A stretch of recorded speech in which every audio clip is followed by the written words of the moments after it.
Olá, tudo bem? Nosso vídeo de hoje é sobre o exame de gravidez. É um dos exames mais procurados dentro do laboratório e é um exame que as pacientes geralmente têm muita dúvida.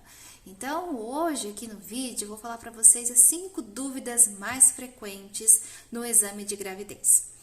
Então, Fernanda, qual é o melhor período para realizar o exame de gravidez?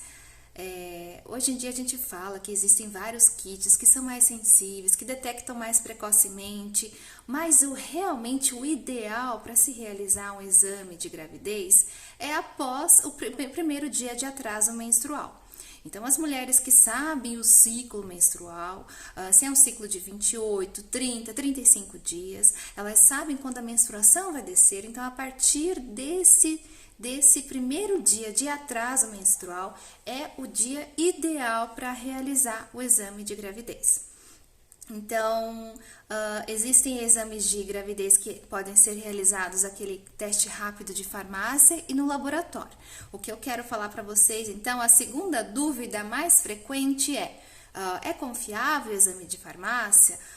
Qual que é a diferença, né, do exame de farmácia e exame de laboratório? Então, vem aí a segunda dúvida. Então, para explicar um pouquinho melhor sobre esses dois tipos de exames, que é o feito que é o realizado que você compra na farmácia, você faz em casa, e o do laboratório, eu vou falar um pouquinho sobre o HCG. Então, o exame para detectar a gravidez é o HCG qualitativo ou quantitativo. Então, quando a gente fala teste de gravidez de farmácia, esse teste vai procurar esse hormônio HCG, mas na urina da paciente, não no sangue. No laboratório é no sangue, certo? Então, o que acontece? A mulher, quando ela está gestante, ela vai produzir esse hormônio, o HCG. Então, o HCG ele é produzido e ele é liberado no sangue ou na urina. Por isso que é possível realizar o exame através da urina. Então, é esse kit que se compra em farmácia.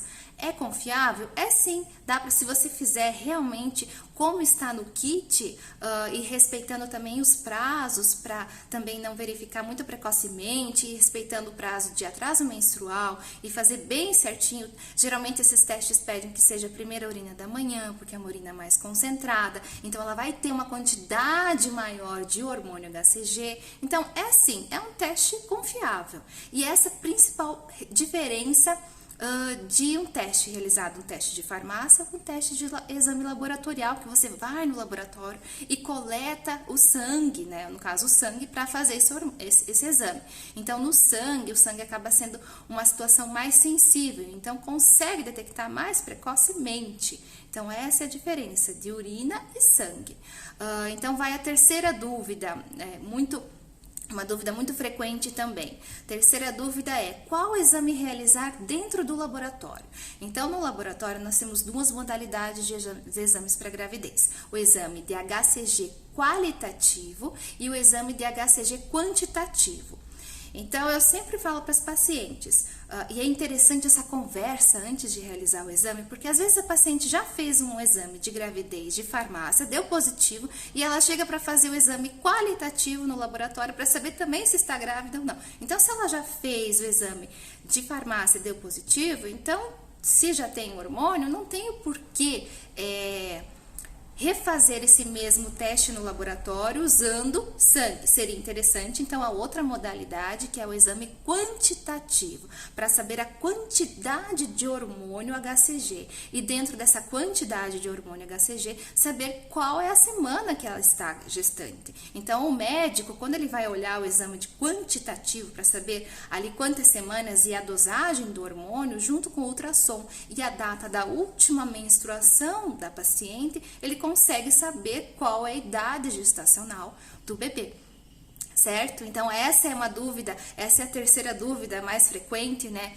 Qual exame realizar dentro do laboratório? Então, esse teste rápido que é feito em farmácia, o HCG qualitativo, também é um teste rápido dentro do laboratório, só que é feito com o sangue. Ele é liberado até 40 minutos. Só que a gente tem que prestar atenção que como ele é um teste semelhante de farmácia, ele acaba sendo um pouco mais sensível, sim, porque a gente utiliza o sangue, então no sangue a gente tem uma maior quantidade de hormônio, só que também é muito importante respeitar o período, então, da atraso menstrual, porque assim, o HCG, ele vai ser produzido pela mulher a partir da fecundação.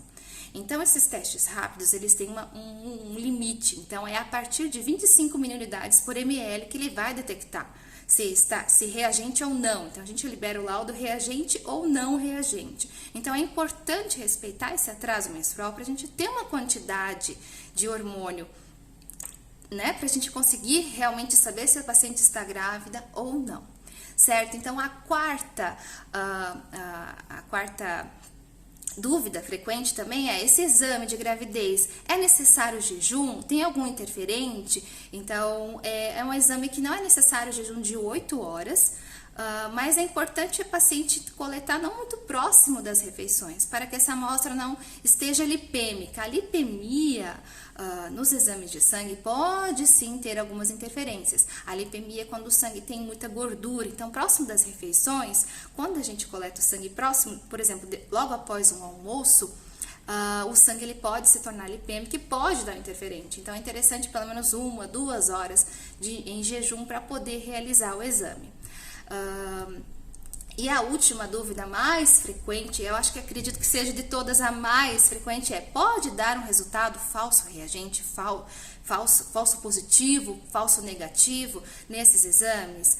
Pode. Então eu quero explicar bem certinho para vocês como que pode ser um resultado falso positivo. Um falso positivo, nós sabemos que nem em todas as situações a mulher vai produzir o hormônio não somente na gestação. Em alguns desequilíbrios hormonais, que são situações mais raras, mas que podem acontecer em câncer, em algumas outras doenças, que a mulher ela vai sim produzir o HCG. Então é um caso raro, então é um caso falso reagente para a gravidez, certo? Falso positivo para a gravidez, mas ela pode sim estar produzindo esse hormônio em outras situações. E falso negativo é quando não se respeita o período de atraso menstrual, o exame é realizado precocemente. Dá para entender que às vezes a ansiedade é tão grande, né? Mas por que é importante esperar o atraso menstrual? Para a paciente não ficar naquela de o resultado do exame deu não reagente, ela está com sintoma, ela está com suspeita, teve uma relação sexual desprotegida, ela está em risco de estar grávida, só que devido ao período que foi feito muito precocemente, o exame não acusa. Então, para também evitar várias situações, o paciente estar gastando, fazendo vários exames, né? É interessante sim esperar o período do primeiro dia, pelo menos, de atraso menstrual para realizar o exame. Então, gostaria de deixar aqui essas 5 dúvidas, que são as 5 dúvidas mais frequentes que nós percebemos que as pacientes têm aqui no laboratório, né, das 3 unidades, e estamos aí para tirar mais dúvidas, enfim. Tá certo, pessoal? Muito obrigada pela atenção e até o próximo vídeo.